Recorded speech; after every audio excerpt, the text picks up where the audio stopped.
आमिना का वो दुलारा। पूरा मजमा बोलो सुभान अल्लाह।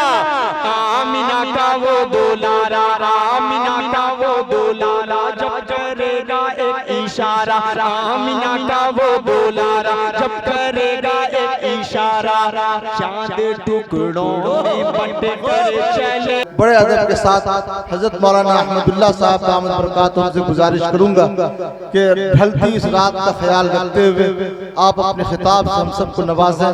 अल्लाह तबारक व तआला आपकी बात को 15 मिनट में हो सके तो मुमकिन हद तक इसे मुकम्मल फरमा दें। जज़ाकल्लाह खैर।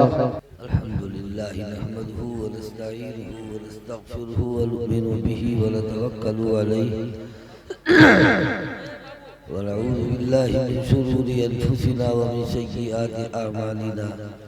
मन यहदिहिल्लाहु फला मुदिल्ल लहु व मन युद्लिलहु फला हादिय लहु।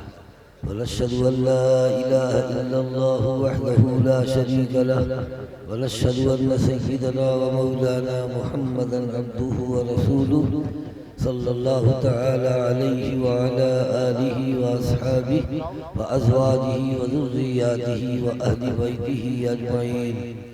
अम्मा बाद। अऊज़ु बिल्लाहि मिनश शैतानिर रजीम। बिस्मिल्लाहिर रहमानिर रहीम। इन्नल्लज़ी फ़रज़ अलैकल क़ुरआन लराद्दुका इला मआद।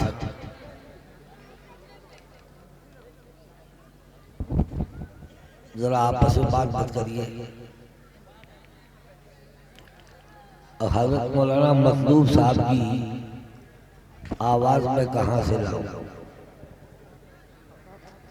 ये और हम सन 81-82 में एक मदरसे में साथ ही पढ़ाते थे। उसके बाद फिर वो अलग चले गए, हम अलग चले गए। तो इनकी आवाज शुरू ही से बड़ी जोरदार। वहां हंसते थे तो 1 किलोमीटर आवाज जाती थी। और आईना देखें तो कहते थे वाले अल्लाह क्या मुझको बना दिया है, कितना फरमा अल्लाह ताला के पास है। ये इनके बहुत से लतीफे हैं मगर यहाँ सुधारने की जरूरत नहीं है। दोस्तों और बुजुर्गों, इन बच्चों की हुई है दस्तार बंदी, यानी कुरान मजीद के ये हाफिज हो गए। इसलिए हमको इस मौके पर कुरान पाक के बारे में कुछ सुनना चाहिए, उसके ऊपर अमल करना चाहिए। कुरान पाक की 2 सूरत है। एक सूरत तो ये है कि कुरान पाक को याद कर लिया जाए, लफ्ज लफ्ज याद कर लिया जाए और कायदे ज़ाब्ते के मुताबिक पढ़ा जाए। और आप सब लोगों के लिए ये सबक है कि हुजूर पाक सल्लल्लाहु अलैहि वसल्लम ने इरशाद फरमाया, इक़राउल कुरान फ़इन्नहु याती यौमल क़ियामति शफ़ीअन लि अस्हाबी। कुरान मजीद पढ़ा करो, क़यामत के दिन तुम्हारे वास्ते वो सिफारिशी बन करके आएगा। तो हम खुदा न खास्ता कहीं फंस गए और फरिश्ते पकड़ के जहन्नम की तरफ ले जाने लगे तो कुरान मजीद आपको रोकेगा और कहेगा कि जहन्नम में नहीं जाना है। अल्लाह ने हमारी सिफारिश कबूल फरमाया, इंशाअल्लाह अल्लाह उसकी सिफारिश कबूल फरमाएंगे। कुरान मजीद का मामला यह है कि वही हमारी जिंदगी, उसी के ऊपर हम हमारी जिल्लत और हमारी इज्जत सब कुछ बसी हुई है। हम कुरान मजीद के अहकाम पर अमल करते हैं अगर तो इंशाअल्लाह दुनिया के अंदर भी हम तरक्की करेंगे, बल्कि अल्लाह ताला हमें हुकूमत इनायत फरमाएगा और आखिरत में इंशाअल्लाह जन्नत इनायत फरमाएगा। दोस्तों और बुजुर्गों, कुरान मजीद ही को अल्लाह रब्बुल इज्जत ने हमारे लिए सब कुछ रखा है। मुस्लिम शरीफ की हदीस है, उमर बिन खत्ताब रज़ियल्लाहु ताला अन्हु क़ाल क़ाल रसूलुल्लाह सल्लल्लाहु अलैहि वसल्लम इन्नल्लाह यरफ़उ बिहाज़ल किताबि अक़वामन व यदऊ बिही आखरीन। अल्लाह रब्बुल इज्जत इसी कुरान के जरिए से बहुत से लोगों को ऊपर उठाते हैं और इसी कुरान के जरिए से बहुत से लोगों को नीचे गिराते हैं, जलील कर दिया करते हैं। हम लोगों में आजकल कुरान मजीद पढ़ने, उसको समझने और उसके ऊपर अमल करने का शौक और शौक बहुत कम हो गया है। नतीजा आज हम देख रहे हैं कि कैसी सख्त हुकूमत हमारे ऊपर मुसल्लत हुई है और अल्लाह के नबी सरवर कौनैन जनाब मोहम्मद रसूलुल्लाह सल्लल्लाहु अलैहि वसल्लम ने अपने असहाब की तरबियत कुरान मजीद ही के मुताबिक फरमाई थी और इतना जोरदार तरबियत दिया था उनको कि अल्लाह के नबी के किसी हुक्म को टाल नहीं सकते थे। चाहे खुशगवार माहौल गुजर रहा हो, चाहे ना खुशगवार माहौल गुजर रहा हो, फाका चल रहा हो कि पेट पर पत्थर बंधे हुए हों, इससे कोई फर्क नहीं पड़ता है।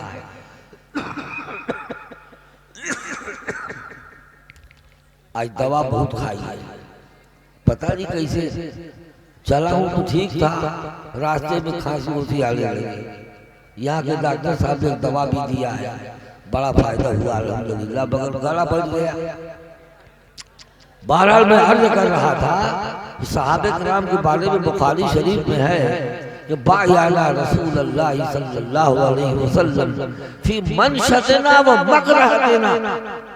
हमने अल्लाह के रसूल के हाथ पर खुशगवार माहौल में भी और ना खुशगवार माहौल में भी बायत किया है। जैसा भी हाल गुजरे हम उसके मुताबिक अल्लाह के रसूल का हुक्म नहीं टाल सकते कभी भी इंशाअल्लाह।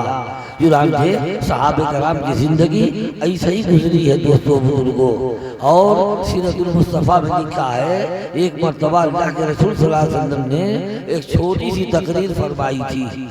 छोटी तकरीर ये थी, मेरे सहाबा मुझसे पहले के जो अंबिया किराम थे उनको अगर वो नबी कहीं दूर पुरमुशक्कत सफर के ऊपर भेजते थे वो नहीं जाते थे, और करीब का सफर रहे आसान रहे वहाँ चले जाया करते थे। मेरे सहाबा तुम लोग ऐसा मत करना। सहाबे कराम ने कहा बिल्कुल ठीक है, आप जैसे चाहे वैसे हमको हुक्म दें। चुनांचे अल्लाह के रसूल सल्लल्लाहु अलैहि वसल्लम ने इसी कुरान मजीद की तालीम आम करने के लिए, इस दीन को फरोग देने के लिए, तरक्की देने के लिए अपने सहाबे किराम की जब तरबियत फरमा ली उसके बाद हुक्म देना शुरू कर दिया उनको। लिहाजा समेट के मैं बता रहा हूँ, एक मरतबा अल्लाह के रसूल सल्लल्लाहु अलैहि वसल्लम ने 6 आदमियों को, एक मरतबा 10 आदमियों को, एक मरतबा 12 आदमियों को, एक मरतबा 15 आदमियों को, एक मरतबा 20 आदमी को, एक मरतबा 50 आदमियों को और एक मरतबा 70 सहाबे किराम को भेजा। इस 70 कुल हुफ़ाज़ थे, हाफिज थे, मगर सब के सब शहीद हो गए दोस्तों बुजुर्गों। अब उनको कोई शिकायत नहीं रही है, उनका खून रंग लाया है सारी दुनिया में। अल्हम्दुलिल्लाह धीरे धीरे अल्हम्दुलिल्लाह इस्लाम फैलने लगा। आज भी दुनिया का जिंदा मज़हब है। अमेरिका में, पेरिस में, बरतानिया में अल्हम्दुलिल्लाह बड़ी तेजी के साथ लोग ईमान कबूल फरमाते चले जा रहे हैं। अल्लाह के रसूल सल्लल्लाहु अलैहि वसल्लम ने सहाबे किराम को जो तरबियत दिया था उसके मुताबिक एक छोटा सा वाक़या बयान करता हूँ। ये भी बुखारी शरीफ में और हदीस शरीफ की दूसरी किताबों के अंदर अल्हम्दुलिल्लाह मौजूद है। वो ये कि सन 6 हिजरी में, सन 5 हिजरी में वो मुशरिकीन मक्का ने एक बहुत बड़ा प्रोग्राम बनाया, इतना बड़ा कि सहाबे किराम उस वक्त मदीने में मुश्किल से 1,500 थे। उनका प्रोग्राम ये था कि अपनी मर्तबा एक मुसलमान को भी न छोड़ो, इस्लाम को जड़ बुनियाद से उखाड़ के फेंक देना है। लिहाजा इस प्रोग्राम के मुताबिक मुशरिकीन 10,000 का लश्कर जर्रार लेकर के आए मदीने की मुसलमानों की बस्ती के ऊपर, छोटी सी बस्ती के ऊपर हमला करने के लिए। और यहूदियों से हमारा मुआहदे सुलह चल रहा था, मगर अंदर अंदर यहूदी भी उनसे मिल गए थे। इस वास्ते इतना बड़ा लश्कर आया। अल्लाह के नबी सरकार दो आलम जनाब मोहम्मद रसूलुल्लाह सल्लल्लाहु अलैहि वसल्लम ने मशवरा किया अपने असहाबे किराम से क्या करना चाहिए। हज़रत सलमान फारसी रज़ी अल्लाह तआला अन्हु ने मशवरा दिया कि एक तरफ तो पहाड़ी है और 3 तरफ खूब चौड़ी खूब गहरी खंदक खोदी जाए ताकि वो घोड़ा खुदा के बिना आ सके। लिहाजा खंदक खोदने में मसरूफ हो गए। और आपको मालूम होना चाहिए कि उस वक्त सख्त जाड़े का मौसम था, बर्फीली हवाएं चल रही थी, सहाबे किराम के पास पहनने के कपड़े भी बहुत कम थे और 3 दिन से फाका चल रहा था उन सहाबे किराम का। और उसी में कुदाल और फावड़ा लेकर के मसरूफ हो गए। अल्लाह के नबी सरकार दो आलम जनाब मोहम्मद रसूलुल्लाह सल्लल्लाहु अलैहि वसल्लम भी मिट्टी ढो रहे थे। आपके पेट का रंग नहीं मालूम हो रहा था, कैसा मटीला हो गया था। इतनी मुशक्कत के साथ खोद रहे थे लोग उसी जाड़े के मौसम में। और फाका 3 दिन का चल रहा था। मगर हमको आपको मालूम होना चाहिए ऐसा वक्त जब आता है तो अल्लाह की तरफ से मदद भी आती है। जाबिर इब्न अब्दुल्लाह रज़ियल्लाहु अन्हु आपके बड़े महबूब सहाबी हैं। उन्होंने देखा कि आपके चेहरे पर भूख के आसार बहुत ज्यादा हैं। और उसी में ये भी हुआ कि एक सहाबी ने अपने मुंह से तो कुछ नहीं कहा, अपना कुर्ता उठा के दिखा दिया। एक पत्थर बना हुआ था। अल्लाह के रसूल भी जुबान पे कुछ नहीं बोले बल्कि दो अपना कुर्ता उठा के दिखा दिया तो 2 पत्थर बने हुए थे। यानी मेरे दोस्त, मेरे सहाबी, अगर तो 2 दिन से भूखा है तो तेरा रसूल 4 दिन से भूखा है। ये सब आवाज पेश आते रहे कि जाबिर इब्न अब्दुल्लाह ने महसूस किया कि अल्लाह के नबी वो बहुत भूख लगी है। अपनी बीवी से पूछते हैं कि अरे बेगम कुछ है घर में? तो कहा कि चंद रोटियों के बराबर एक जौ मौजूद है। कहा कि जल्दी पीस के उसका आटा बनाओ। और मैं छोटा सा बच्चा है उसको ज़बह करता हूँ, लिहाजा ईंधन के ऊपर चढ़ा देता हूँ। मैं हांडी पे चढ़ा देता हूँ चूल्हे के ऊपर और जाके अल्लाह के रसूल को मैं दावत दे आता हूँ। बीवी बड़ी तेज थी, वो कहने लगी सुनिए कहिएगा अल्लाह के नबी से कि अपने साथ ये 2-3 आदमी को सिर्फ ले ले, ज्यादा मत ले आना, मुझको जलील मत करना। कहा कि अच्छी बात है। जाकर धीरे से अल्लाह के रसूल के साथ कहते हैं अल्लाह के रसूल छोटा सा बच्चा था, मैंने उसको ज़बह किया है और थोड़ा सा आटा था उसकी रोटी बना रहे हैं। आप अपने साथ 2-3 आदमियों को लेकर के चलिए। अल्लाह के नबी ने सुना तो कहने लगे कि एक खंदक वालों जाबिर के घर दावत है। वो बेचारे बहुत घबराए, अब भागने लगे तो अल्लाह के रसूल ने कहा सुनो पहले जाओ और जा करके हांडी का ढक्कन खोलना मत और ऐसे ही जो आटा गूंदा जाए उसका भी ढक्कन खोलना मत और एक और पकाने वाली को बुला लो। बड़ा ताज्जुब हुआ कि थोड़ा सा आटा है, एक और पकाने वाली को बुला लिया जाए, ये कैसे हो सकता है? मगर अल्लाह के रसूल ने हुक्म दिया और उसके बाद 1000 खंदक खोदने वाले सहाबे किराम को लेकर के अल्हम्दुलिल्लाह वहां पहुंच गए। वो अल्लाह के रसूल बीवी लगी बोल उनको तेरा ऐसा हो, तेरा ऐसा हो, तेरा ऐसा हो। मैंने कहा कि अल्लाह की बंदी मैं तुम्हारी बात अल्लाह के रसूल से कही थी, मगर अल्लाह के रसूल ने खुद दावत दे दिया तो मैं क्या करूं। उसके बाद आप बैठ गए, कहाँ बैठ गए? आप चूल्हे के पास यानी हांडी के पास बैठ गए। उधर से 2 औरतें रोटी पका रही हैं, पक के आ रही है और लोई है कि निकली चली आ रही है और रोटी के ऊपर गोश्त की बोटी रख करके अल्लाह के रसूल सल्लल्लाहु अलैहि वसल्लम अपने सहाबे किराम को दे रहे हैं। 1000 सहाबे किराम ने खा लिया। उसके बाद कहा ऐसे ही आने जाने वाले लोगों को खिलाओ, बड़ी भूख बड़ी चल रही है। लिहाजा लगभग 3500 लोगों ने उसमें से खा लिया। ऐसा मौका कोई आता है अल्लाह की मदद अल्हम्दुलिल्लाह जरूर भी जरूर उतरा करती है। इस बात से कुरान मजीद में जो आकाम हम देखते हैं हलाल और हराम के, हमको उनको बशिद्दत से अमल करने में 2 फायदा है। एक फायदा इंशाअल्लाह दुनिया में खिलाफत मिलेगी हमको और आखिरत में इंशाअल्लाह जन्नत मिलेगी। इसके मुताबिक मैं एक आयत पढ़ के सुना देता हूँ और सुना के अपनी बात खत्म कर देता हूँ। हमारे अलाउंसर साहब की भी यही ख्वाहिश है। अल्लाह ताला ने इरशाद फरमाया